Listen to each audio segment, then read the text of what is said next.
I'll call to order the meeting. This is a regular meeting of the Missoula Redevelopment Agency on October 18th at noon, and our first item will be introductions. I'm Nancy Moe, I'm Vice Chair of the Board. Our chairperson will not be here today.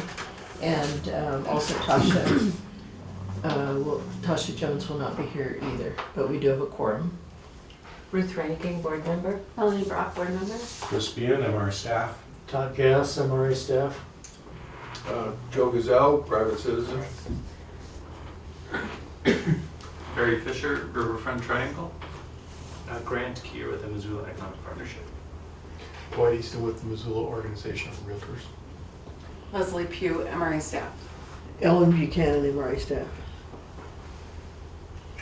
And Jill. Jill Dunn, just MRA walking in. staff. All right. Your next item is approval of the minutes for the meeting of September 20th. Are there corrections or additions to the minutes? Is there a motion for approval? I'll move to approve as submitted. I'll second it. All further discussion? All in favor say aye. Aye. Minutes are approved. Public comments and announcements. We are going to have introductions of folks involved with the downtown master plan, but because they aren't here, we'll go ahead with the Missoula Economic Partnership Competitive Realities Report. That's Are those- Fox. Oh, that's Don Taraj. Okay. Okay. I don't think I really So we're a little early for Jay, but I'm hoping that he'll answer the phone. Well, he's dialing in. Darn. He's dialing in. Yeah, we're doing a dial-in number. Okay, well, I suggest we go on to the action items Okay. and do what we can there. And then. Sure. So the first action item are the Burton Street Apartments. And Chris, you want to do that, please? You bet. So Alex O'Brien owns properties along near West Broadway. Our project site we're going to talk about today, right here, Super 7, another one down here called the Sleepy Inn, and some other properties around the city. To orient you a little bit, Burton Street is just a block long. Actually, this street is named something different. And then it switches back to Burton. West Broadway, Russell Street's just off the picture to the left. Imagination's right here, and the West Broadway Island that we've been working on, trying to figure out how to do some things down there. It's just immediately to the south. Mr. Sobran purchased this property quite a while ago and had a small house, a shed, and 2 mobile homes. Mobile homes deteriorated to the point they were moved off a few years ago. The house itself has been subject to numerous break-ins and some fires, and not much left of it right now. The project itself, the reason I'm going a little bit further into the locating it, is that it's important. It does kind of connect in a couple of different ways to our project down here at the West Broadway Island. In particular, obviously the primary entry to the island area is along Burton Street, with the secondary entry will be a new bridge by Imagination. The project itself is construction of a 3-story, 6 apartment unit building on the south end of that parcel we were just looking at. Parking lot will be on the north end of that, which will be exiting to the north. Small piece of right-of-way on Cedar Street, and then on to Burton. Currently, the property, you can see, is not doing too well. The Hellgate Valley Irrigation Company Bridge is right there, also called the Flynn Lowney Ditch.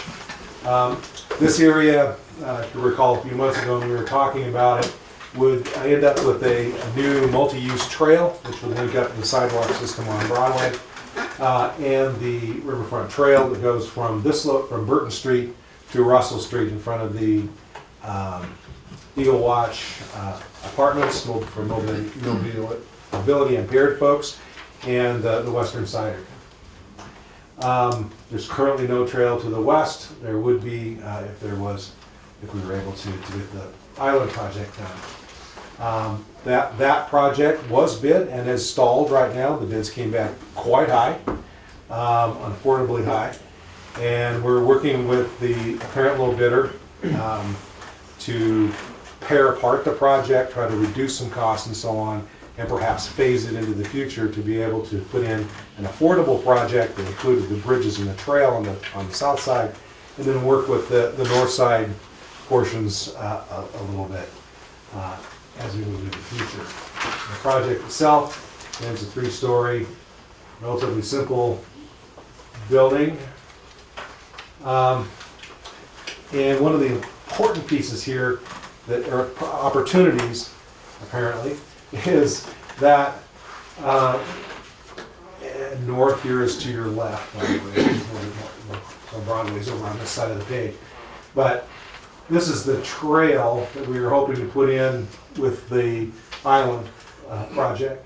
Mr. Subrain will be required to put in sidewalks and curbs along Burton Street. Obviously, nobody wants sidewalk and curb and a concrete trail with curbs. So we've been working with Development Services, the developer's contractor, and our engineer and contractors come up with an idea of how we might be able to include that, an expanded version of their sidewalk that he would have applied for in the first place for TIF funds, and make that portion of the trail now rather than phase it into the future. So as of actually very late yesterday afternoon and a little bit this morning, the conversations have been continuing on how that might work. And I think what we have is a pretty darn good deal. It's in today's construction market, relatively expensive piece of concrete, but I think that District 2, even with the issues we have with this year's budget, can take this on, and we ended up getting a better deal overall, not helping with sidewalks, helping with this, and getting a piece done for the Island Trail.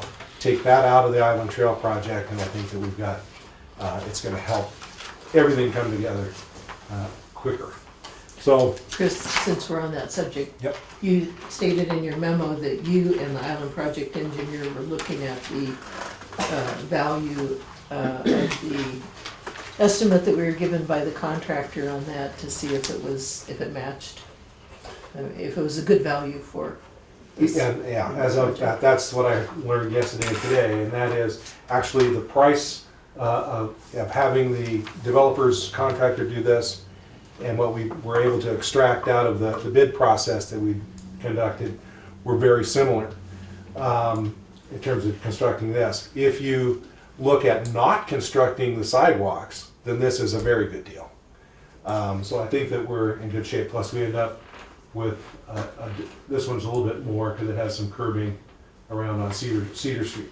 The green area here is listed in the contractors, the developers' contractors' numbers as compacted gravel. Well, nobody wants compacted gravel there. So they'll be required to landscape that, and it actually will cost less than the compacted gravel. So, not what you were asking, but yes, it is a good deal. Okay, at the 57,000. 57,705. It's within actually hundreds of dollars of what the bid was. Thank you. Of what the bid, I'm sorry, now that you said that, of what the bid was, and the bids were over the initial estimate, or? This price and the price that we're able to extract for a slightly smaller version of this out of the bids are almost the same. They're within hundreds of dollars. But the other one, of course, did not include the reduction of the not having to do the sidewalks and curbs for the development. Okay, thank you. I think all those reasons, I think that, I think we can get through this and get the questions that we want. I split the motion into two pieces because of the question mark I had when I wrote this about, should we go ahead with, is this a good deal for us or not? Because if the numbers came in way skewed one way or the other, then maybe we wouldn't. So my recommendation was to approve up to $66,289 in assistance for the demolition activities. And separately, $57,705 to build the trail, or sidewalk and curb construction, essentially. They'll just end up being a 10-foot sidewalk. That's gonna be a multi-use sidewalk for both bicycles and pedestrians. Okay. Is there anyone here to speak to the project? No? I had expected someone, but they are not here. Okay. Questions? I'm curious about the parking. So there's 6 spots on the actual parcel, and then the future proposed public parking will technically not be used by the unit holders, right? So 6 flex, 5 Right. regular spots, 1 handicap. Is that One what you're of- planning? One of the issues that, first of all, they're at a .75 requirement here, so they've got 1 extra for a visitor. Okay. They, in this site plan, have parking along the street with a separate trail over here. That's not gonna happen, that won't happen. So that's why there's a slight difference, if you were to compare the two, and I don't expect you to, in the 2 site plans. So they will not be able to park along here. You're right, there is a small parking area intended for right over here. Actually, people are parking on the gravel right there right now on to the, and interestingly enough, the condominium association that has the property adjacent to it has actually been leasing those spots to their, to some folks. I think that they received a letter from the city letting them know that you can't lease right away. So, yeah, there will be public parking in the area. I think we're gonna have to watch out for exactly this, what you're talking about, is that we end up having permanent parkers over there that are actually living there. That's what's happening now, and that's probably, this will exacerbate that. Parking is gonna be a problem down here. It's- So has notice been given then in the neighborhood about this project? Or Yes. a proposal? Yeah, well, of course, Mr. Sabrea knows a lot of the property, but the Eagle Watch folks have been notified, and the folks, the homeowners association at the condominium complex have been told also. These folks had to get some tweaks to their zoning to make sure that this worked, so they ended up with that getting notified at that point through the mail. In this case, they were notified by the owner also. Questions?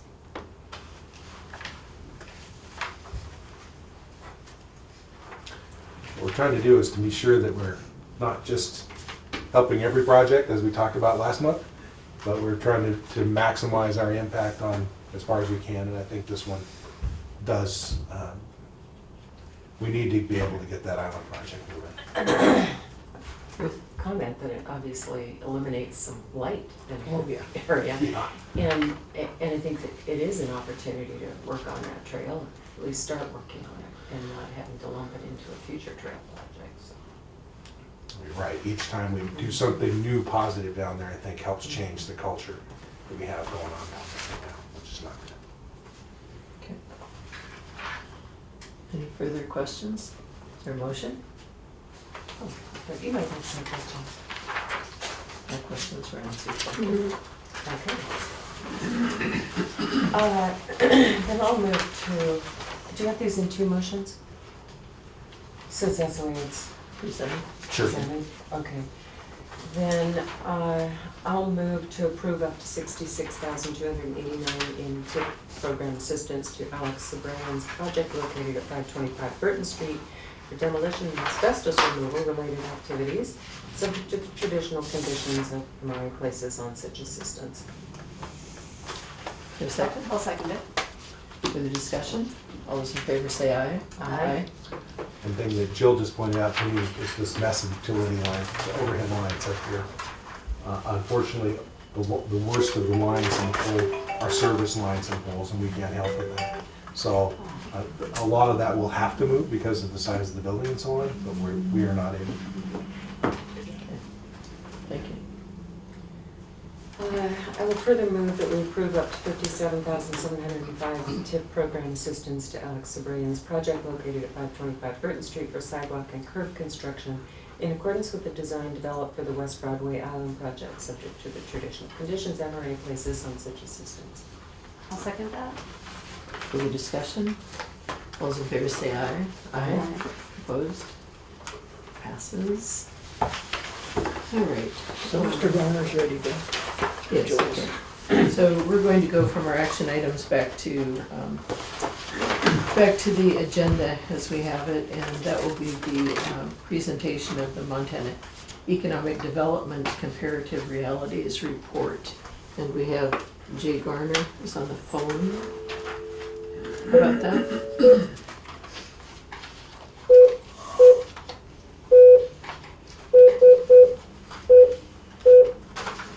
Or will be on the phone. Welcome. This service is provided by freeconferencecall.com. Please enter your access code followed by the door.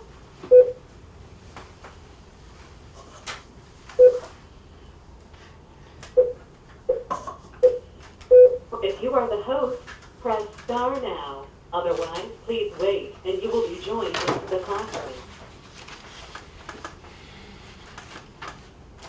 Jay, are you there? Please announce yourself. This is the Missoula Redevelopment Agency. Hi, it's Jay. Hey, Jay. We've got you on speakerphone and Todd's got you queued up for your presentation. Fine, so you can see the screen just fine then, right? No, we're getting there. Well, not yet. We got our little wheel turning. Okay. And you might want to speak up a little bit. There are quite a few people in the room. All right, how's this? Is that any better? Perfect. Okay. And Grant is here. Hi, Grant. Hi, Jay. Welcome. Thank you. Happy to be on board. We need to. Ellen, give me the cue when the screen is up, and then I'll start. Well, we're awaiting synchronization. Okay. You need to push the hash sign and then that PIN code I do? Who does? on your phone keypad. Push this. It's possible that since you're using the phone instead of the sync on the computer, if you just hit that X on the right corner of that box, it might go away and let you move forward. So we've got your presentation up. Okay, great. Well, good afternoon, and I don't know, Ellen, if you shared with them, we've got limited time, so what I'm going to do is give a very abbreviated version of our presentation from this past summer in Missoula, and then see what questions you have before you continue your meeting, and I have to go run to another meeting myself. So, besides Grant, is there anyone in the room who was actually at our presentation? Nope, doesn't look like it. Okay, I can't see anybody, so somebody's got to let me know.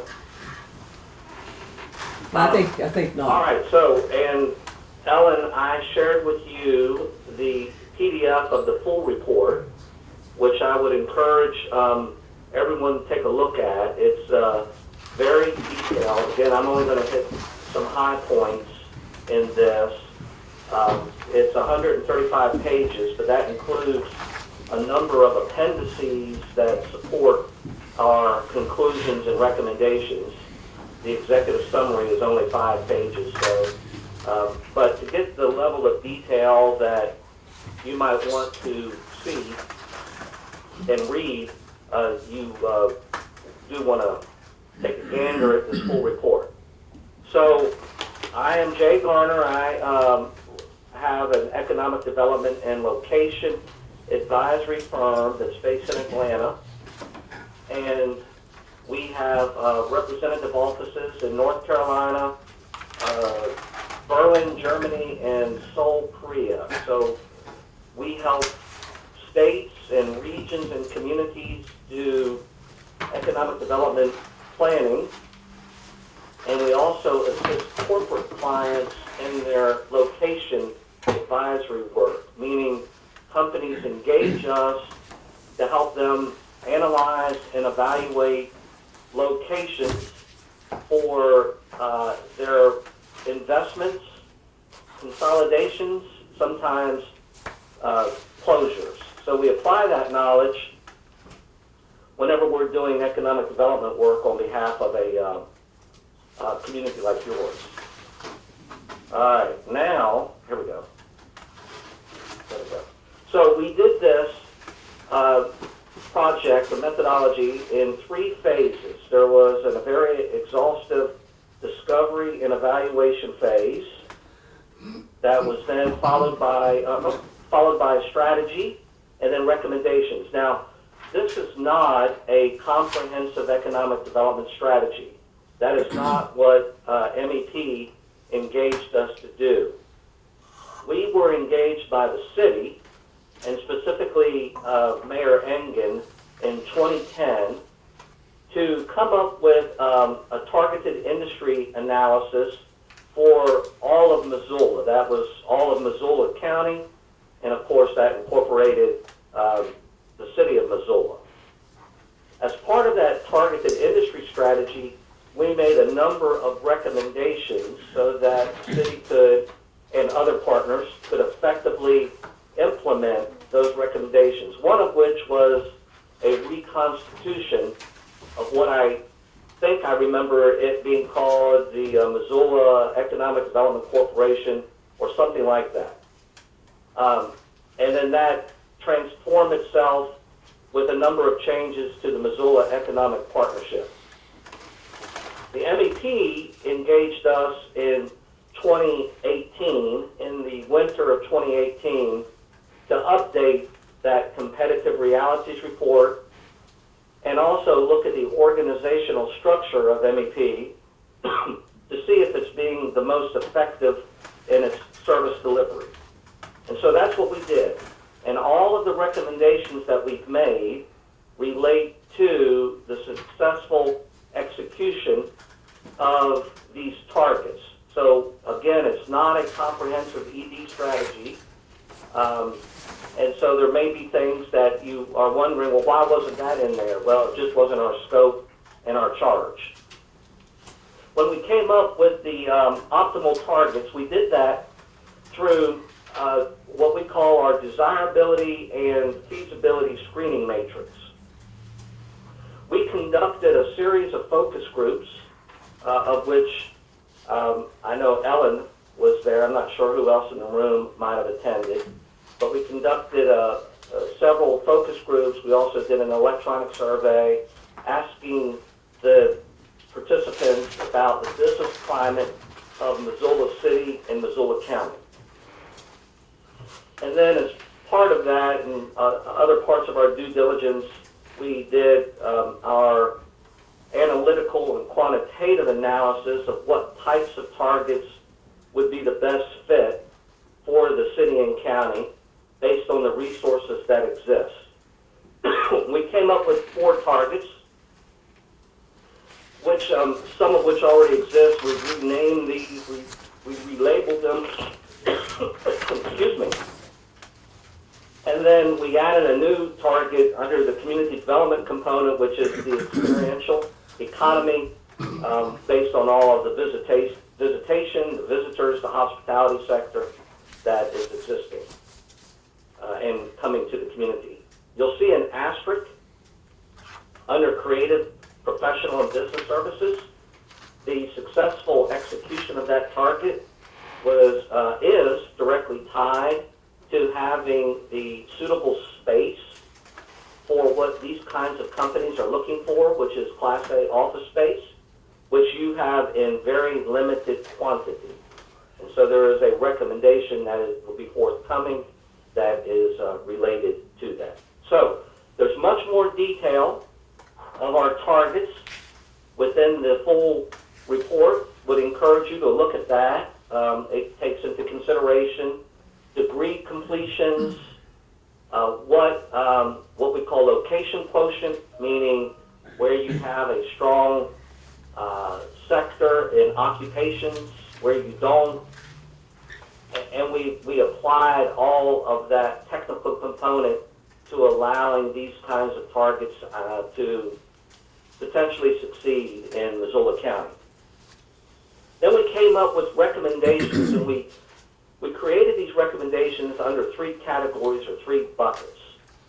There's telling the story, which is promoting Missoula City and County globally in the attraction of investment and the retention of investment in the community. Enhancing the product, which is asset development, and then execute effectively is what you need to do to have outstanding economic development service delivery by not only the MEP, but any other group or groups that are engaged in economic development promotion, such as, say, the Convention and Visitor Bureau, the MRA, the World Trade Association, those kinds of groups. So we looked at all of those, and then we formulated these recommendations. Under enhancing the product, we have two specifically, and that is to advocate for sustainable funding for the community's economic development efforts. And then secondly is to develop a real estate portfolio of sites and buildings for these targeted sectors. So let's talk about enhancing the product first. Our first recommendation was to advocate for sustainable funding for economic development infrastructure and catalyzed programs. Now, as all of you know, Montana is only one of 4 states that doesn't have a sales tax. And a local option sales tax has been debated for years. Legislature came close in 2017 to allowing communities to vote on a local option sales tax in their respective jurisdictions. And the Montana League of Cities and Towns endorses a sales tax. Now, small communities can impose a resort tax, which is currently at 3%, if their economy is built around tourism. Currently, Montana has 10 towns that impose a resort tax.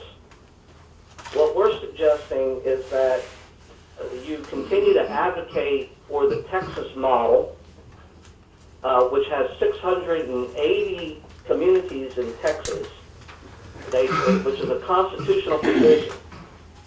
And the Texas legislature said, we think that local communities can do a better job in economic development than the state telling you how to do economic development. So Texas has a very decentralized economic development program.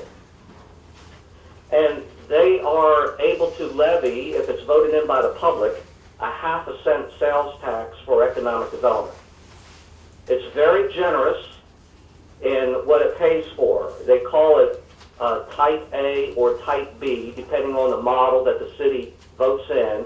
Type B not only helps pay for marketing and some staffing, but it pays for the important infrastructure for economic development, which is defined very liberally in Texas. For example, it pays for broadband, pays for arts centers, convention centers, hospitality infrastructure, bike paths, anything that you can attach the conduit of economic development around, it pays for. It's copied by many cities throughout the U.S., but no other state has copied it, except the closest one loosely would be West Virginia. Now, a sustainable funding source for Missoula City and County would allow for similar investments and would catalyze local initiatives that are needed but otherwise difficult to implement.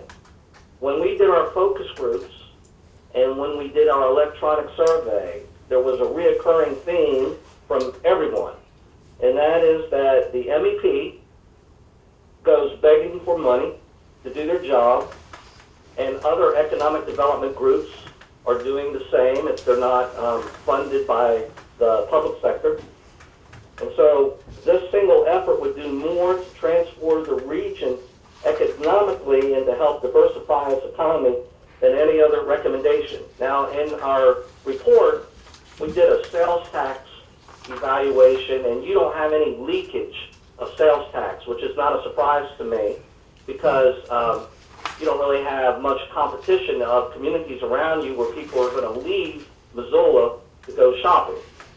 So in 2017, Missoula retail sales is estimated at $2.3 billion. And if you do a quarter-cent sales tax, that's almost $6 million for economic development. If you do the Texas model of a half a cent sales tax, almost $12 million for economic development purposes. And if you do a 1 cent sales tax, almost $24 million. So you can see why this would be a very transformative initiative. I am not a tax guy by any stretch, especially since we do a lot of corporate work on behalf of our clients, and cost is a key consideration when we are doing an analysis. But the fact that you have no sales tax in this community, when most do, and you are going to have to, at some point, not sure how the Montana legislature has handled it, but I know it's a federal mandate now that you will have to levy a sales tax if you have sales tax on internet transactions. So it's coming. Then we're suggesting that you develop a real estate portfolio and a spec billing for your targeted business sectors. We have a saying in the economic development industry that actually our office coined about 15 years ago, and that is, if you have no product, you won't see a project. No product, no project, meaning you have to have the infrastructure, the sites, the buildings to attract an investment. Otherwise, it's Darwin's survival of the fittest. Speed to market is a key consideration, and the company will just move on to the next community that can meet their needs. Now, Missoula has 2 industrial sites that are considered shovel-ready in economic development nomenclature, and that's the Missoula Development Park and the Bonner Mill Tax Increment Financing District, with the latter being a redevelopment project. But your Achilles heel is in the limited availability of sites prepared for high-end office construction, which we consider Class A office space, and suitable industrial or distribution space as part of our target industries. So we made a specific recommendation to the MEP that may or may not have a relationship with the MRA on what size of perhaps an industrial shell building should be constructed as spec. But we did suggest that the MEP, and this is where the MRA could come in, should engage an independent real estate broker or land use planning firm to undertake a market analysis of the best location for an office park and devote the resources to create a public-private partnership to create a campus-like office park. That's a key consideration. And a number of our targeted sectors and the subsectors that we're recommending is in the office environment, which is what a lot of people in the community want to see. We note again in the report that some of those are going to be aspirational targets until you have the space that can accommodate these types of sectors. Now, in the next sector of organization executing effectively, we do have a recommendation that is corresponding with that. So, the 2 recommendations here, that is realign the MEP to enhance its economic development service delivery. And then secondly, and this is where the MEP and the MRA and perhaps other ED organizations can come together that is to create a business solutions center as a one-stop location of the various economic development organizations, and that also offers tech space for second stage companies. So it would be a combination of an incubator or an accelerator, and also office space for these various economic development groups. Now, when we did the focus groups, we asked the question, what are your past experiences and the current perceptions of the various economic development efforts by groups involved in attraction, retention, the hospitality sector, and assisting entrepreneurs? And how could these efforts for groups be improved? And the responses were pretty consistent, and they were most critical of what they considered the alphabet soup of economic development organizations, all vying for the same resources, with several perceptions that some duplicate services. So the reoccurring theme that the focus groups and electronic survey responses is that the various economic development groups need to, what I consider the 3 C's. They need to cooperate, coordinate, and communicate more.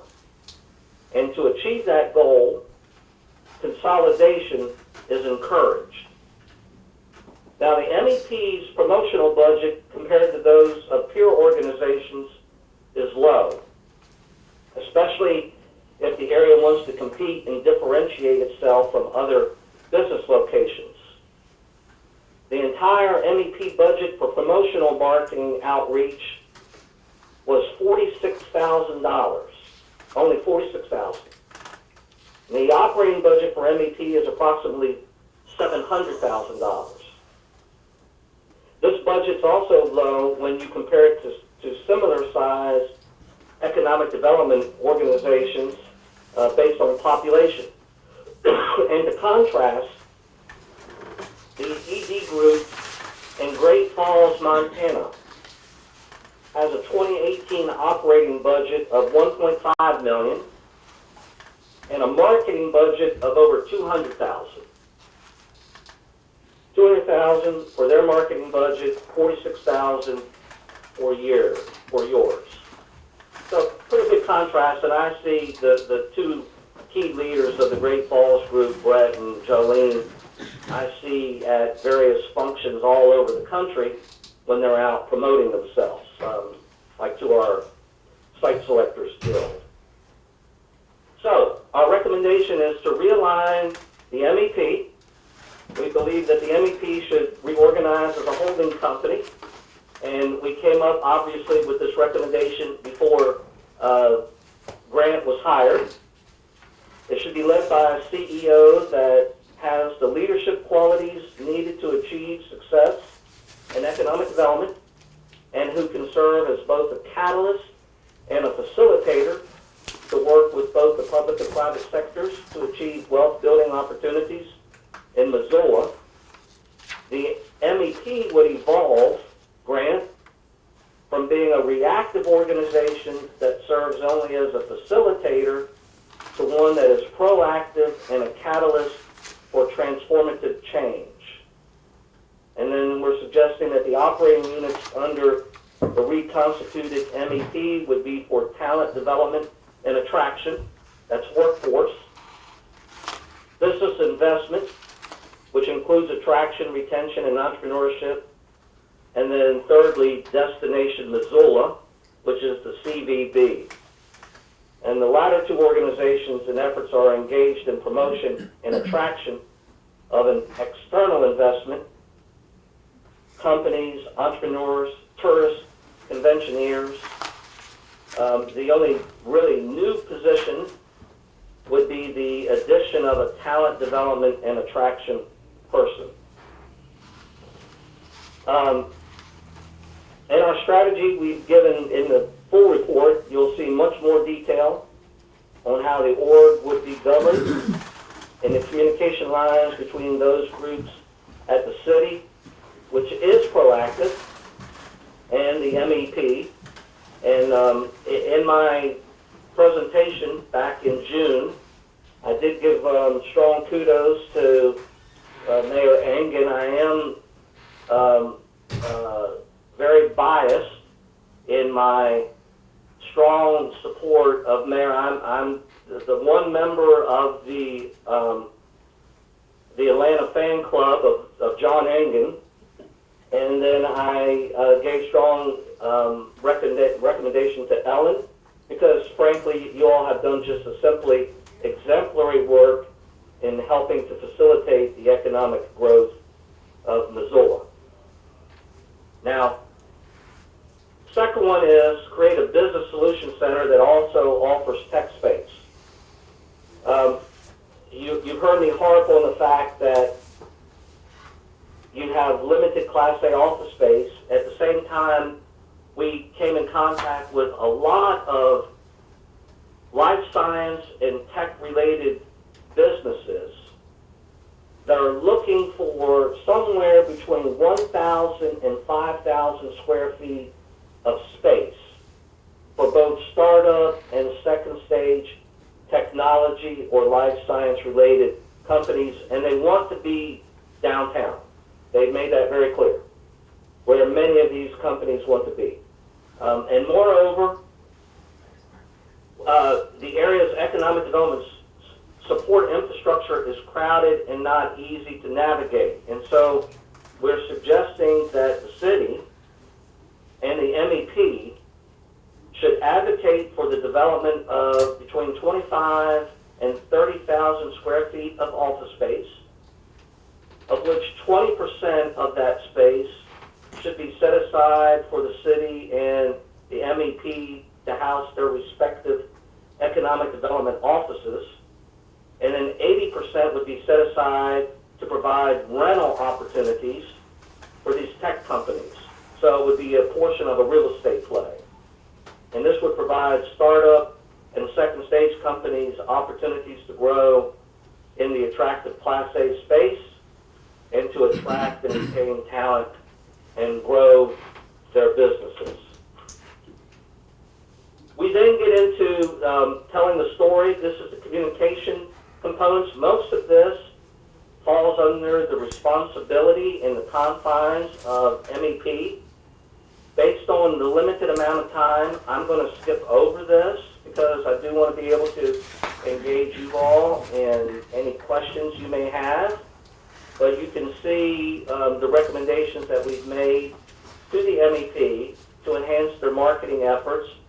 A lot of this is contingent on them growing their marketing budget from a paltry $46,000 to something that is more realistic. And in our report, we have given estimated costs and a budget related to these items. We did suggest that you work on a unified brand. You are logo rich in Missoula. And so we are suggesting that you come together for economies of scale and allow that unified brand and tagline to occur. Years ago, I used to run the Asheville, North Carolina Chamber of Commerce CDB and Economic Development effort. Ellen knows where that is, and she's an East Tennessee person. And we got the city, the county, and all of these other entities to come together with that unified brand and unified tagline, and it multiplied our marketing efforts and outreach no less than sixfold. So that's something that we were suggesting that the MEP look like. And we also made the suggestion that MEP needs to go through a significant redo of their website. We made suggestions related to that, along with a budget. And then the rest I'll skip over because that really is related to the MEP. And I want to thank again, Grant may be the only MEP person in the room, but the MEP has been a great client, and I suspect John is not in the room because he said he had some conflict, but he's been a great friend and a wonderful resource to what's going on in that community. So I'll stop there, see what questions you have in the short time that we have left. Questions for Mr. Garner? Hi, this is Melanie Brock. I was wondering, did you look at the University of Montana degree course offerings in the process of the study? Just because I know there's a lot of changes, not to the core computer science and biotech feeding degrees. I was just wondering if that was looked at and any recommendations that we could glean Yeah, from of course. Yeah, whenever we do targeted industries, we have to look at what the degree completions are, what the curriculum is. We also get feedback from graduates and students of how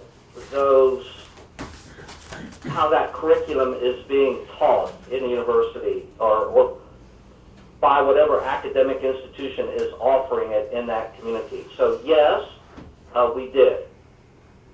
And we incorporate that. And of course, what we always encourage higher ed to do, which they're typically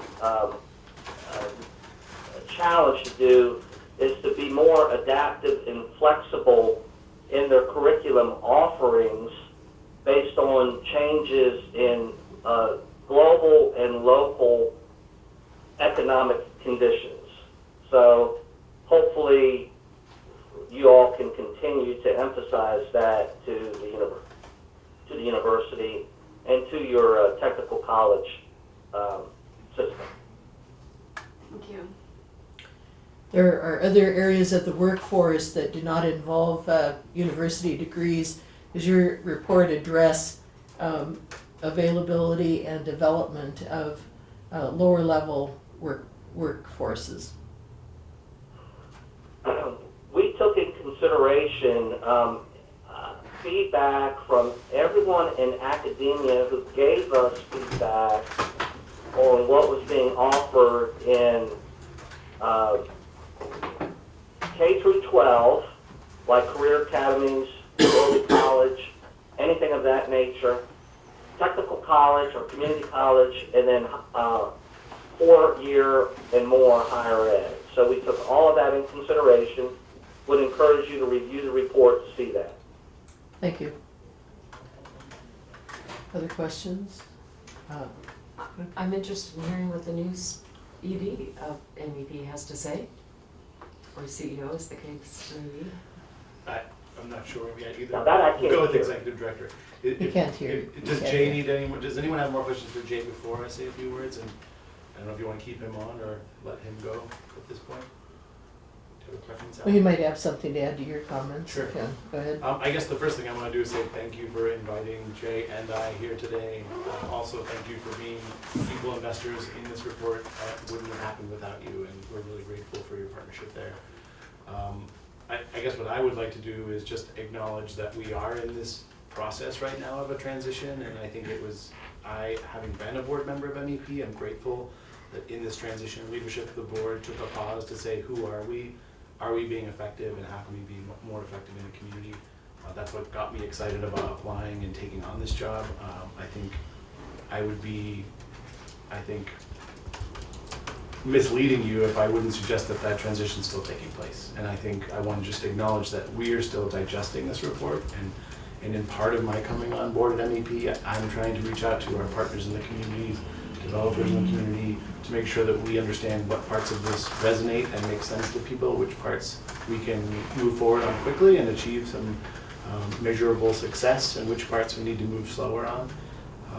There's no question in my mind that I'm hearing that people want to see us work more collaboratively.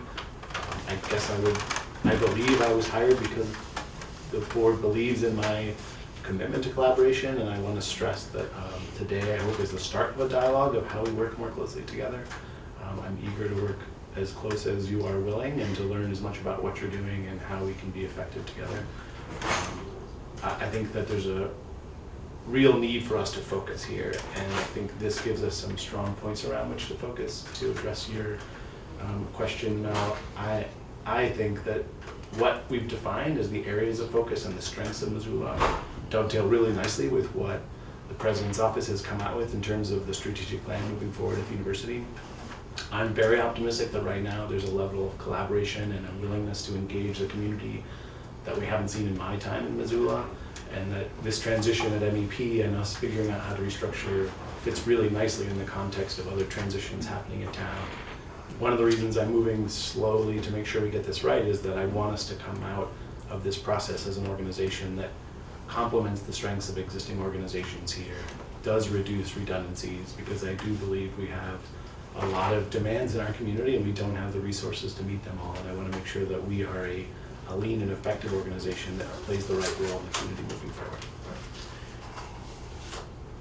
Well, as part of the cooperate, coordinate, and communicate aspect of this presentation, Mr. Garner, this board now has a policy of making sure that those agencies who request financing from us for studies such as yours and other agencies will be reporting to the board with their report, so that this board will be actively have that information to inform its decisions. Are there other questions for Mr. Garner or for Grant? Sorry. Thank you. Okay. I do Ruth? just have one comment. It's Ruth Reinking. Certainly I appreciate the idea of economic development, and I know that our population is growing and that all of these office spaces and jobs are important. I am concerned with the new people moving here and increasing those jobs, and maybe even especially if they're at a higher income level, the amount of housing that we have available. And I just want to make sure that housing for both existing and new populations isn't lost as an issue in economic development.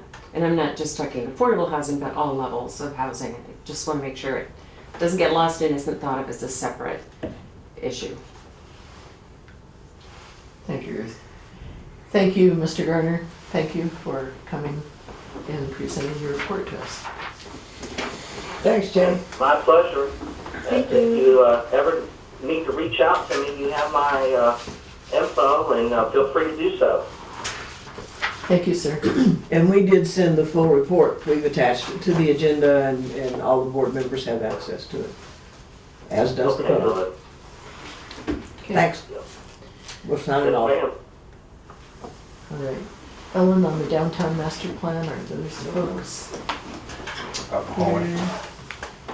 In this Yes. interim, can I ask what's the preferred way of getting feedback from you about the report? Is it, should I work with Ellen on that, or come back sometime down the road and once you've had a chance to digest more of the information? Well, we only received this material on Tuesday, so I don't know that anyone has had a chance to read through the report. Maybe you can check with our staff, check with Ellen, when it would be a good time to come back. And if you want to give us an update on it, I would appreciate an update on the MEP actions that are the result of this report. Absolutely. So that we know what your progress is, and if we have any comments at the time. Great. You certainly are not bashful as a board. And welcome, Grant. We're so excited to work with you in this role. Thank you. Okay. So, folks from Dover Cole are here with the master plan. This Okay. is just an introduction, and All right. you guys are welcome to grab your seats right here. Oh, sure. Jason? Sure, You can sit okay, here, all right. because you guys are gonna scoot. Yeah. Don't bother me to stand for a while, and you can have the camera on you. Is it official? Is it our Yes, agenda item? please, All yeah. right. Well, I apologize for being late. We've have a series of meetings going on. This is our first trip in a lot of ways to Missoula with our complete consultant team. Our plan is to meet with as many people as possible, and we're kicking off the master plan updating the 2009 master plan, which all of you know so well, and this will be the update. Tonight at the Wilma at 5:30, we've got a large public presentation. It's going to be interactive. We'll have keypad polling. We'll have questions we're asking the public, and they'll be reacting to it. And hopefully, we've got a good turnout for that. We've got a couple other things that we're competing with, it seems. But it's all right. If we don't have a very good turnout, our team, Dover Cole & Partners and our sub-consultants, we're a multidisciplinary team. We're coming from all over the country, teaming with local experts. And we've got a 1.5 long process to develop the downtown plan. And that people like Ellen and the partnership has said they want maximum public involvement. So we're going to be here a lot, and we're going to involve a lot of people. The more hands on the plan, the better the plan. Let's see. And your name, sir? My name is Jason King from Dover Cole & Partners. Our home base is in Miami, but I work all over the place. And I'm Meredith Bergstrom. Yes, also with Dover Cole & Partners. The centerpiece of our public involvement is the charrette. And I was hoping, Meredith, you could talk us a little bit about how the charrette will go. Yeah. So when we come back in January, we will have spent all of this time. As you know, we're meeting with you all, but we're also meeting these few days with about 20 different groups of stakeholders, and then also we'll have the kickoff, so we'll engage with a lot of people. When we come back in January, we will have done a lot of preliminary analysis, and we'll be prepared to begin actually working on the plan. So we call that a charrette. It's a really intensive week.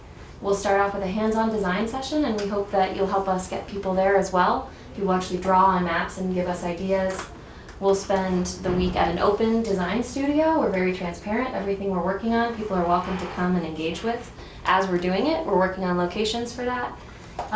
So we call that our open design studio. Literally every day of that week that we're here, we hope that people will come to the studio, but we'll also be sending people out into the community, to schools and places like that. At the end of that week, we have a work in progress presentation where we actually show people sort of the first hypothesis of the plan. And we do keypad polling again at that point. It's a big moment. Hopefully people say, yes, we're on the right track.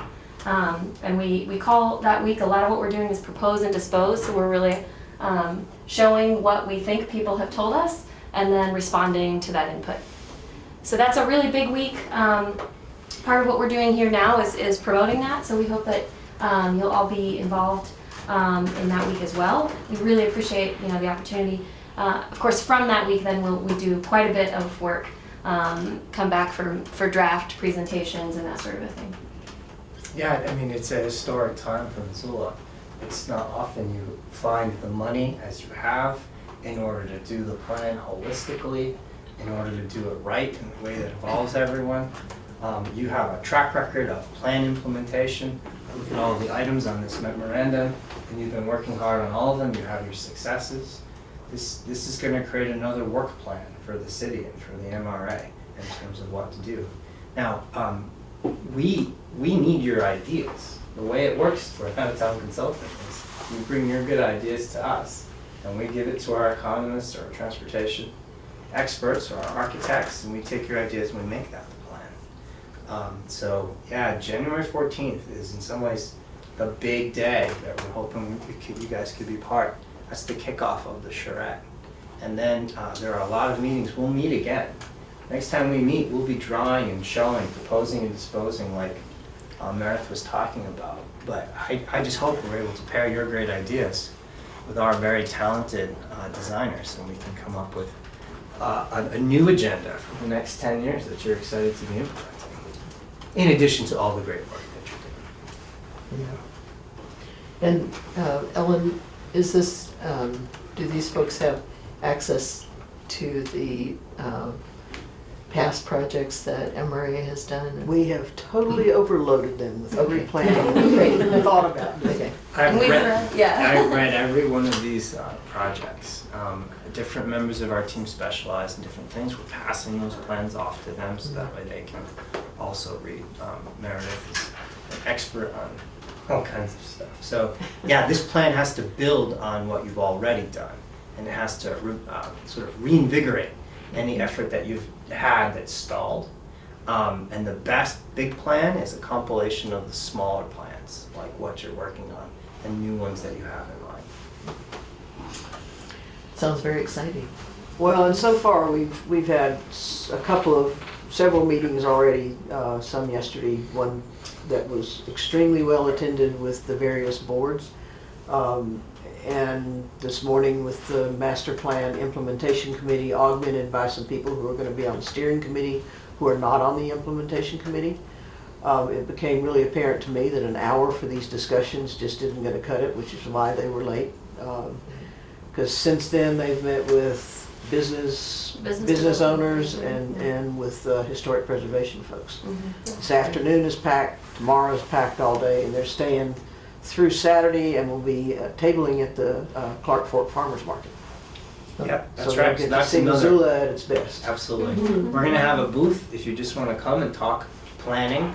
We love to, we geeks on this kind of thing. We'll talk about planning all day long. The farmer's market that's warm will be a great place to do that. So you can come find our booth and we'll have a first conversation. And I'll just follow up by saying, please feel free to contact us directly. We want to hear from everybody. So even if there's a sort of idea that you get and you want to just make sure that it gets to us, we can share. Feel free to share our contact information. Thank you. Thank you all so much. Well, thank you for taking the time to stop. Absolutely. Yeah. I hope you can squeeze in lunch now. Yes. Why don't we get straight to the Hotel Fox report, because the rest of the action items are Okay. All right. Thank you. All right. We're going to alter our agenda and go to the Hotel Fox report, since I think there are a number of people here for that. Actually, what I would like is to have all the people who did not have a chance to introduce themselves to go around the room and do that. And I would start with you in the corner there. My name is Alan Frankel. I'm with Dick Anderson Construction. Okay. Jim McLeod with Hotel Fox Partners. Pat Corrick with Hotel Fox Partners. Rory Stevens with Hotel Fox. David Erickson, Missoulian. And could you introduce yourself? Sorry, I was signing in. Yes. I'm here principally to learn what's going on in connection with the master plan. I think it's a noteworthy attempt, and I think it's going to be a tremendous asset in the future development of downtown Missoula. But that obligatory thing being said, I do have an area of dissent, and that concerns an office building which my family and I have owned for, since 1984. I'm sorry to interrupt you here on this, but Yeah. we are not. I beg pardon? I'm sorry to interrupt you, but we're not considering the master plan at this meeting. We were only having an introduction of the consulting team, and so we really are not prepared even to, it's not about, it's not Well, related. I understood that's why you were meeting today. Oh, no, it was just an introduction of the consulting. I'll save my people. remarks for a later date then. Well, Thank thank you. And your name, sir? Could you share your name? Your name. Your Nothing name, further. your name, No, he was asking for your for name. your name. Dexter Delaney. Yes, thank you, Dick. And I would suggest that you attend the community kickoff this evening at 5:30 at the Wilma. I'm sorry. Here's the- Oh, You might want to attend that and make your remarks known. okay. That's today. Yeah. Very well. Thank you, Dick. Thank you. All right. Okay, and I think we got everyone else. All right. I don't have anyone designated for the Hotel Fox update, so I think it's your program to. Chris's lifelong endeavor. You ready? Chrissy, were you gonna do an introduction or just let Pat Nope. take? She'll take it over? All right. Good afternoon, everybody. Howdy. It's nice to see you again. You're back, dear. Dieter and Dan, why don't you introduce yourselves too? We just went around the room and... Oh, I'm sorry that we just stepped out. Dieter Hochstein, I'm with the Fox Partners, and being involved for many, many years in this project, and hopefully want to see something coming up. And these two gentlemen, please introduce yourself. Brian Averill. Okay, I'm Dan Averill. okay, They're both with Hotel Fox. right. All right, so we gonna run through a brief update today on the project, where we're at. We have obviously all the partners in town. We spent a good chunk of the day yesterday meeting on the project. I'm gonna give you a quick overview of what we've worked on, and then a little bit deeper dive on some of these issues individually. So at this point, we have, well, actually, let's try and call a gentleman who we've recently hired. His name is Richard Tucker, see if he's available, who we've hired as a project manager. Would you mind, Ellen, reaching out to him? I'm not sure if he's still available. His number is 416-473-3279.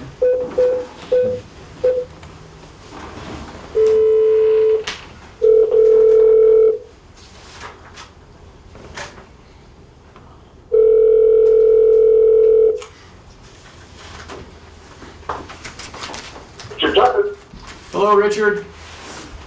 Hey, how you doing? Great. This is Pat Corick and an entire room full of people. So. Oh, hi, room full of people. You'll just have to guess who's here. So thanks for joining us, Richard. And I'm just getting started on making some remarks on Hotel Fox and updating. We were in the room with the Missoula Redevelopment Agency Board of Directors, staff, and then the partners with Hotel Fox and a number of other folks, including the press. So, oh wow. Yeah. Okay. So I'll introduce you more formally in just a moment. But we're running through the items that we're going to touch on today. So I just mentioned that we had hired a new project manager, at which point I remembered to actually give you a call. We're going to talk about the architecture. Jeff Crouch may be here. I kind of doubt it. He was in a meeting in Hamilton. I don't think he'll be here. So I'll tackle that. We're going to hear from Barry Fisher and an update on what's happened in terms of the site assessment, his work with WGM and Dick Anderson Construction and Alan Frankel. We'll talk a little bit about the financing on the debt side, the construction debt side, and then our financial modeling that we've done to date. So, Okay, all right. let me start out with introducing Richard. So Richard has come on board as essentially the development manager for the project. Richard currently lives in Toronto. He's the principal of a company called SW10. His connection to Missoula is through his brother-in-law, Rob Young, who has Hunter Bay Coffee. Richard's sister is married to Rob, and Richard's background, he has a degree in architecture from MIT. He has a Master's of Science in Business from the London School of Business. He worked for, if any of you in the real estate kind of world are familiar with, Olympia in York, which was a dominant real estate firm in the 70s and 80s out of Canada. Richard was an employee of them, and as his background includes Ritz-Carlton, downtown Toronto, the Dallas Convention Center is one of his developments, the Waldorf Astoria in Jerusalem, as well as he was very involved in the Skydome development in Toronto as well. So, and that's just a bit of his background. So Richard's a very capable guy on the finance side, development side, big picture, as well as having capability kind of at the granular level in terms of, right down to space planning, et cetera, for hotels and convention centers. So welcome, Richard. And we're excited to have him to be part of the team now. So Richard has a home in just north of us up in British Columbia, and so that will be his essentially home base when he's not in Missoula. So while he's in Toronto a portion of the time, he will also spend a fair amount of his time here in Missoula, and as we get further into the project, we'll be here probably on a full-time basis. So. Yeah, that's correct. All right, good enough. So let's talk about architectural for a minute. So we have, at this point, We have completed the schematic design on the project. We've laid out the condominium units, we've laid out the hotel rooms themselves. We have the conference center planned, we have the parking planned, we have all the amenity spaces, restaurant space, etc. And are essentially in the process now of kicking off our construction drawings. Jeff Crouch, as you may or may not know, has been with CTA, and recently he is in the process of purchasing Paradigm Architects. So there's a bit of a transition going on with Jeff and Jackie Bull, who has been the principal at CTA here in Missoula. So this is pretty public, so I'm not divulging anything I shouldn't be. But so we are preparing to work with Jeff and Jackie, as well as another hotel designer based out of Houston that we've worked with extensively, who has very specific expertise in hotel and conference center design. We will, I think the development agreement and collateral agreements require that we submit building permits by June 1st, and we are on track to start the building permit application process by the 1st of June this year, so, or of 2019, excuse me. Any questions on architecture, or is that a sufficient update on that piece? What, no visuals? No visuals. Oh, The visuals are still, they're still block diagrams, Ruth, Just at saying. this point, yeah. No, but we have made some a presentation. Yeah, Oh, I yeah. know, we just like Yeah, visuals. okay, you are. Yeah. They always look good in the paper, right? Oh, I see. No PowerPoints today, Ruth, sorry. Pat, as far as these schematics being completed now for everything, did any of that change the development phases as as they've been presented in the past? I don't believe so. Okay. Nancy, yeah. Well, I mean, the construction phase is it's fairly static. You know, obviously you have to do site prep. The parking structure is the first element that will be constructed, and then the hotel and condominium and conference center will all go up simultaneously. Okay. So, yeah. Thank you. All right. With that, I may turn it over to Barry for a minute to give an update on the work that he's done with WGM and Dick Anderson. So Barry, why don't you take a few minutes and update us on where we're at? It's difficult at times to separate the Hotel Fox from the Riverfront Triangle. They are intricately involved with each other. So much of the work that we do on one affects the work on the other. We've been working with Missoula Utilities, Northwest Energy, for the infrastructure work, along with WGM. We just recently have completed the ALTA survey and floodplain survey, so now we can move forward with actual construction documents because we know where ground zero is. We know where our problems are, and so we can begin to address and unfold the documents accordingly. One of the other things that we've been working on with local contractors, and Dick Anderson being one of them, is weighing out potential brand options for the hotel and seeing what those cost differentials are and how to plug those into the budgets that we're working with ever so tightly. We have worked with the Brownfield Agency and for the abatement of the project and demolition along with public services. So we have been actively involved with a lot of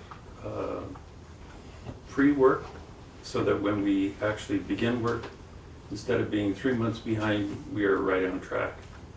So in a real quick 5-minute presentation, that's what we've been working on. What's the timeline on the brownfields cleanup? Once we get the trigger pulled, Ellen, it takes us probably 4 to 5 months to actually do the work. I'm looking for the trigger. Good question. Okay. I think for now we are on hold because of the weather. The buildings don't have any heat, they don't have any water. We have stripped them down You're asking for tax purposes? Is that one of the No, ones you're I'm coming out? asking for disbursement of funds purposes. Okay. We've got some deadlines we need to meet with those funds that are pretty critical. Yeah, I think, we just need to re-engage. I mean, we're ready to go. We've got- And it just needs to go to city council, is my understanding. Yeah, I'm not sure why winter would hold No, I up don't, remediation. We do it all the time. yeah, And yeah. We will work, Ellen, where we can work, that is for sure. But I do know that I've talked with the abatement contractors, Newfields, they're a representative on that side. There would be some areas that we could not work because of weather. Or Yeah. will slow the process way down. we need to get going. Yeah. Agree.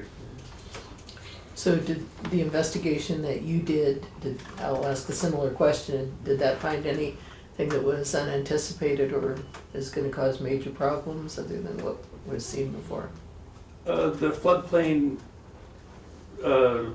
what we discovered was that the Western Montana Clinic is actually 2 feet in the floodplain zone. So one thing that we didn't know that we have to do is we will have to fill up that 2-foot layer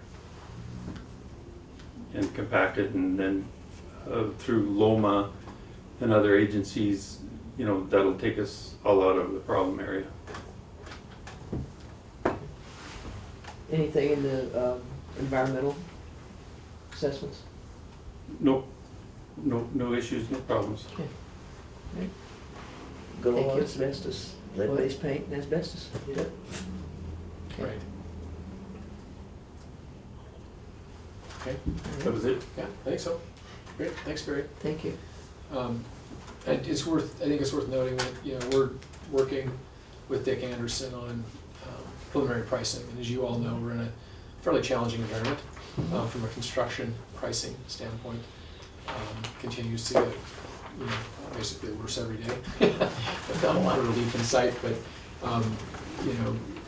without, at this point, even having engaged in any value engineering, we understand that what the expectation of this hotel and conference center is in terms of quality, and we have no intention of stripping it down. That's not at all what's going to, create really the western gateway to downtown Missoula. So we'll need to be creative. We're sensitive, obviously, to interest rates as well. There's interest rate exposure right now, which affects the real estate world and other trade-related issues, which are not helping us on the material pricing side of things. So just all the same things I'm sure you're used to reading and hearing about. Fortunately, having Dick Anderson on board, if anybody can figure it out, Barry and Alan and their crew can. So. Next, let's talk about financing on the construction side. We've reached out to a number of construction financing, national construction, hotel construction financing firms. One would be F10, another would be Red Capital. F10 is a very large hotel, commercial financing organization. Red Capital is a division of Oryx, who's based out of Dallas, which is a massive private equity firm.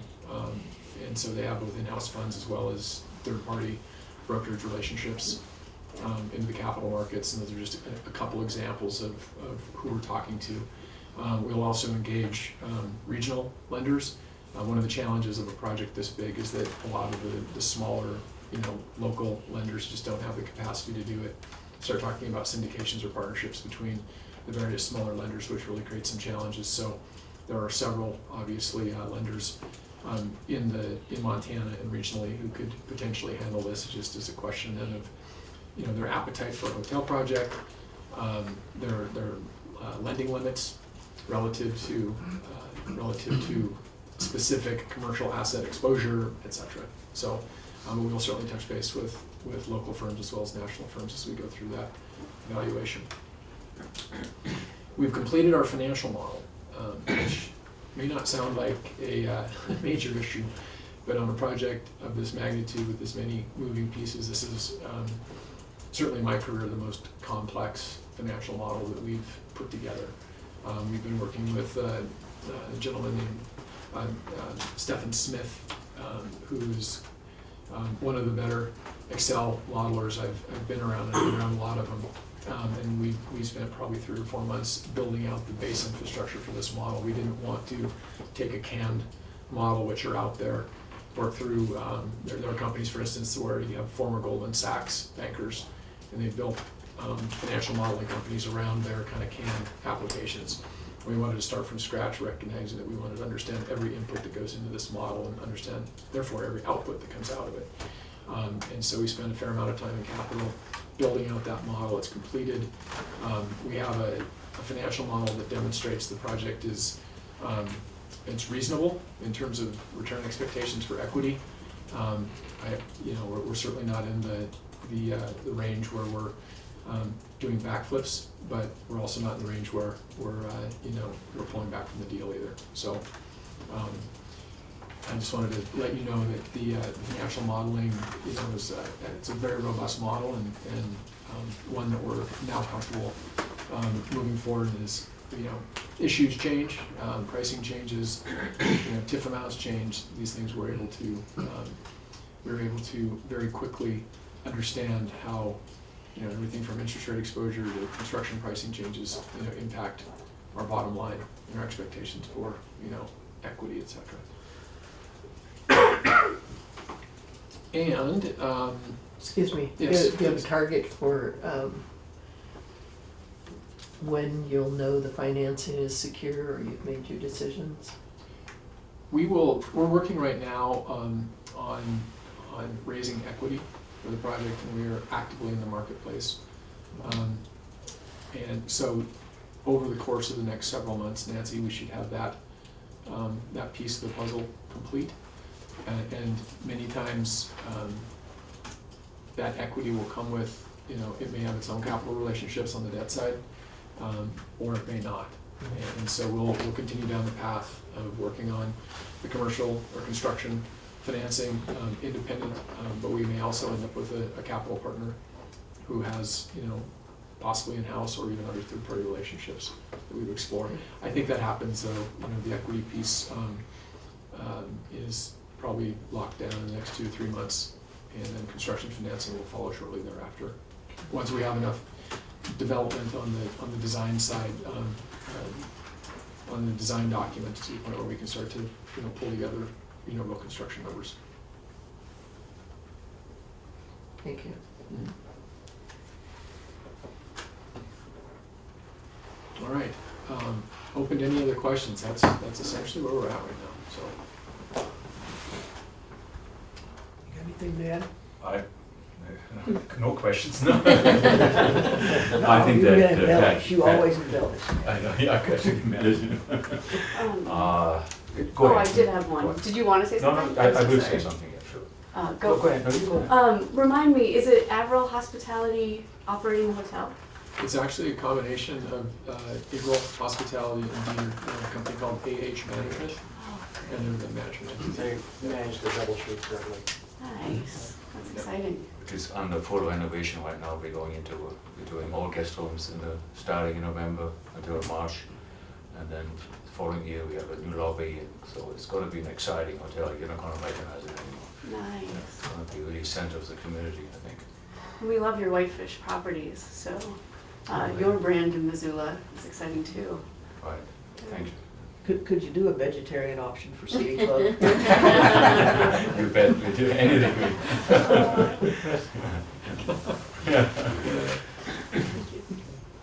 Were you gonna, I'm sorry, I did interrupt you. Were you gonna say something? Well, Alan has to embellish it a little bit more. Please do. Well, we're still excited about the project. I think Pat had a really good outline and gave you an update where you are, and everybody has been working really hard, and Barry has been spending a lot of time on site and dealing with all the different agencies and all this. But it is a complicated project. You could build a 1,000-room hotel at the convention center. This is as complicated because it has all the features of a destination conference center, which is so important for Missoula, I think, in my opinion. So the team we spent quite a bit of time yesterday. We're focused. I know we got to gain some time now. And let's hope that the markets are not going against us, you know, that's construction, interest rates, and you never know. But we feel bullish at this time that we can accomplish the dates Pat set out. Well, I hope that while you're here, some or all of you will get to spend some time with the Downtown Master Plan consultants, because this is certainly a crown jewel project in that arena. Yeah, we were trying to get Dieter, it's just the schedule the last 2 days has just been. It's just not gonna work. It's gonna be, I mean, Dieter flies out tomorrow morning at 6 Well, we o'clock. do next time, definitely. But we could set up a call if that'd Yeah. be all right, Ellen. I think it'd be important to have him interview Dieter too.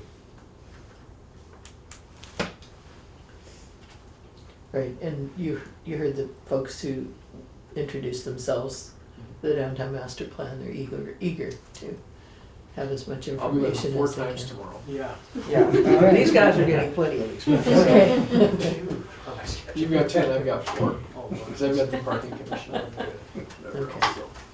I'm just gonna ask Chris, Chris, do you have in mind a timeline so that we have some times that we should check in with these folks or ask them to check in with us? We kind of let them set the timelines. You know, we'd hoped to have this conversation a little bit earlier, but there's just, you know, so many things going on. You had to get to a point where they could have the last couple of days to make some good decisions altogether. So I think from here on out, you know, perhaps toward the beginning of the year. Yeah, we'll set up a good schedule Yeah, and definitely see where we're sometime at. first One that makes sense for them, that they actually feel like they will have some information that's, and then we'll probably have to touch base with the city council at some point too. Right, right. So we're definitely interested in MRA is interested, but we're definitely interested in keeping this in front of everybody who's gonna have to make a decision. And I think that's to the benefit of your group, as well as to keeping us in the loop, to know what's going on so that there's a lot of positive energy provided for some of the decisions that are gonna have to be made. So that's one of the reasons why we wanted to meet with you and find out what the heck's going on, and thank you. Thank you. I certainly did not appreciate that we would have the whole of the A-team here at our meeting, but I'm glad that we do. Thank you. Thank you. Anything else? All right. All right, Thank you, Kara. Thank you. thank you. Good to see you. Take care. I'll be down in your neighborhood in 3 weeks. You are, where about? We'll be in Newport Beach, on the hill. And my wife's aunt lives up on outside Newport Beach. Call me, you can bring up dinner together. If you have time. I will try to figure something out. Show you my putt. Make a run. It'd be more fun than hanging out. Okay, take care. Take care.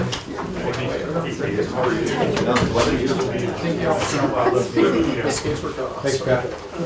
Well, we'll touch base and I think there's some questions down the hall. See a lot of you tomorrow.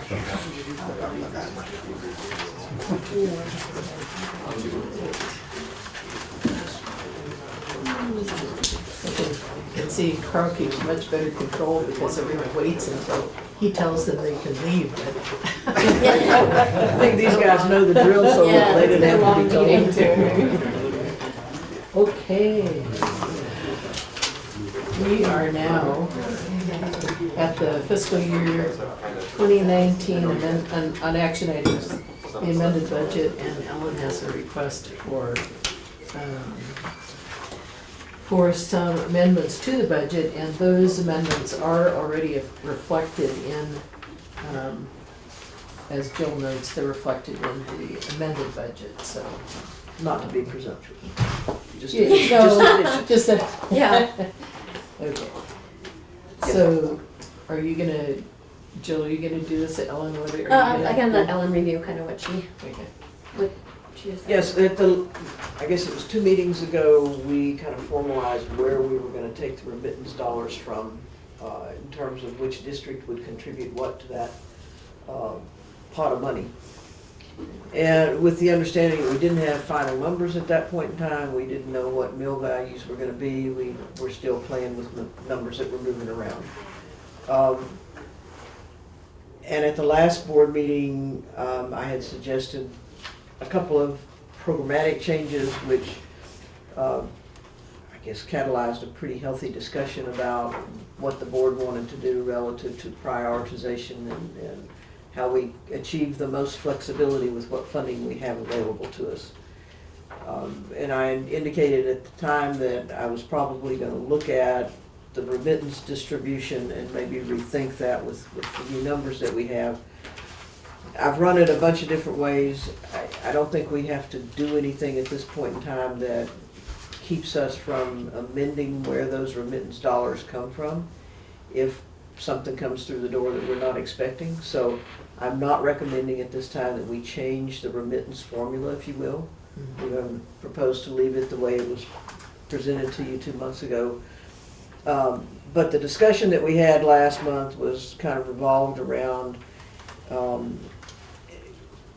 what we do with some money that we've programmed as line items in the budgets, particularly in districts 2 and 3, that may or may not be expended for those purposes. And that's the facade improvement program and primarily the commercial rehabilitation loan program. You had indicated as part of that discussion that you didn't see any problem with pulling those out of programmatic funds and putting them into the contingency funds, so that if one of those projects comes through the door, it can still be funded with that money, but our contingency is bigger if something unexpected or unanticipated comes through. The other two areas that we're looking at is that we had budgeted $1 million for the city police facility over in District 2. We're proposing, rather than a lump sum payment this year, since we had some unexpected financial twists and turns, that we will not do the full $1 million, that we do $250,000 annually for 4 years, and that works fine for the city because it was their intention to just use that money to pay debt service anyway, and debt service is about $250,000 a year on that piece of debt that financed the police facility. So that puts $750,000 additional dollars to our contingency in District 2. We also talked a little bit about wayfinding. We've been carrying that as a CIP item for several years, and so it's been in our budgets. That's not going to happen this year, obviously. The big portion of that program has to be funded by the city, and the funds aren't there. So that will be carried into future years. We had $77,750 in wayfinding for District 2, and we had $125,750 in District 3. And it doesn't make, there's no sense in putting wayfinding in 2 districts and have it just end at the edge of the district and suddenly you don't know where you're going. So that's got to be done in conjunction with the citywide program. And I don't know when to anticipate that funding will be available. It was bid, it came in considerably over budget estimates that we'd gotten from our consulting team. People other than me are trying to find creative ways to make that work. And maybe we structure it a little differently, but so we're proposing that we move that $77,750 down into contingency in District 2 and the $125,750 in District 3 down into contingency. So we pick up a healthy amount of money in both of those districts, and they're our most active districts, so that's a more comfortable place to be in right now. And that will require amending our budget, which has got to be amended anyway because we have real numbers now. So Jill's already updated the budget document itself and the rainbow reports. And then there's also program projects. We're moving money in $225,000 to contingency funds. Yeah, that's the 3 facade improvement, right, the CRLP and the CCP. And then the TIF funds would move down in District 3 as well. Right. So questions for Ellen or Jill? No, I appreciate Ellen proactively answering my question about how the reducing the payment to the city for the police evidence facility was gonna impact their budget, but they've already got that. They're covered. fine. So, Right. okay, good. It looks great too. I just accidentally ended up there the other day. I was like, wow, that really turned into a fabulous facility. Yeah, and we got I it. like The having it there. Yeah. administrative leadership team actually, or the policy advisory team, had one of our meetings there a couple months ago, and we got a tour, and it's pretty impressive. I don't know where they were putting all that stuff. Stuck away in a basement somewhere. I guess. Some of it was rather aromatic. So we need a motion then for approving those adjustments, and then do we also need a motion approving the amended budget? No? You think you could, I think we could just make one motion just to amend the budget and I don't know how detailed it had to be, but based on Ellen's recommendations in her memo. I think that'll get us I where we yeah, need to we be. need to do more than Okay, one. all right. Do you need the bullets read in the motion?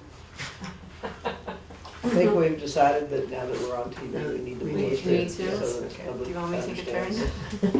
It's up to you. I'll move to approve the following adjustments to the FY19 MRA budget and authorize staff to make the approved changes. In ERD 2, reduction of the police facility commitment from $1 million to $250,000 annually for 4 years. Remove $77,750 for wayfinding as a budgeted item. Remove $225,000 from FIP, CRLP, and CCP program projects. Increase the ERD 2 contingency funds by $1,052,750.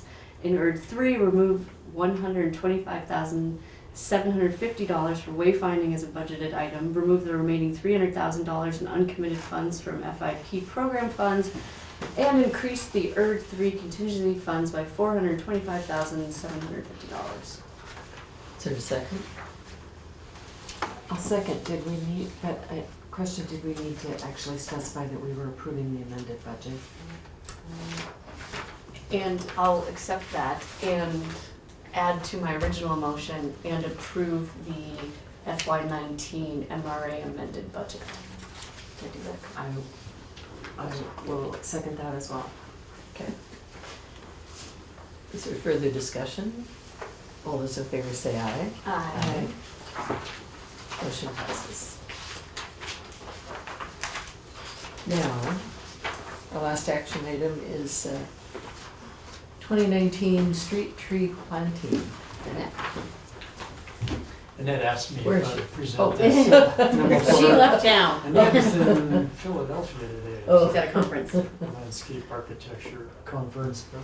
So I'll present her memo for you for the 2019 street tree planning project, which is kind of the culmination of 3 different street and sidewalk projects: the Mary Avenue West project, Clark Street sidewalk project, and the Holiday Village sidewalk project, where we, back in March 2017, came to the board with a proposal to take the tree planting components of these projects and combine them into a street tree planting project. So that's what is before us today. Some of the reasons we wanted to do that, or our thinking is that rather than having a concrete contractor or excavation contractor kind of overseeing the landscape contractor of the tree plantings, that we get, if we have a direct relationship with the landscape contractors, we have better control over timing of the planting and the quality of the tree planting, and we can better monitor the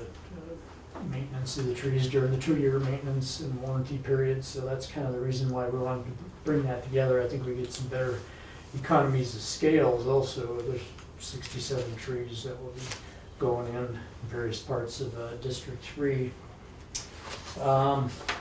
So that was quite a while ago. In the meantime, the project was bid once, the first time, and it didn't receive any bids, and was that was in August 2017. It was rebid then in January 2018, and what we found is the availability of tree stock was problematic at that point.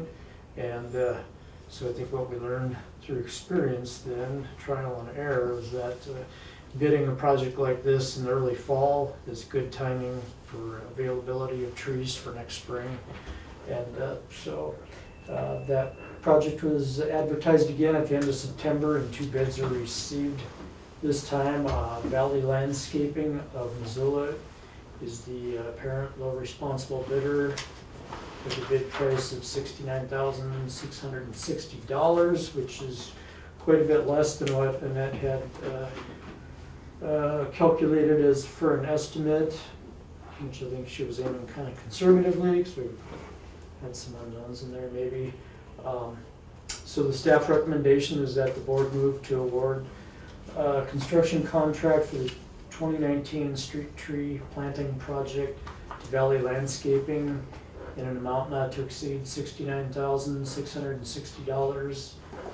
Authorize the board chairman to sign the contract and authorize staff to sign the notice of award and notice to proceed. Are there any questions? Question? Todd, do you know if the neighborhoods have been advised about the reason for the delays, or just so that they know these trees aren't going in?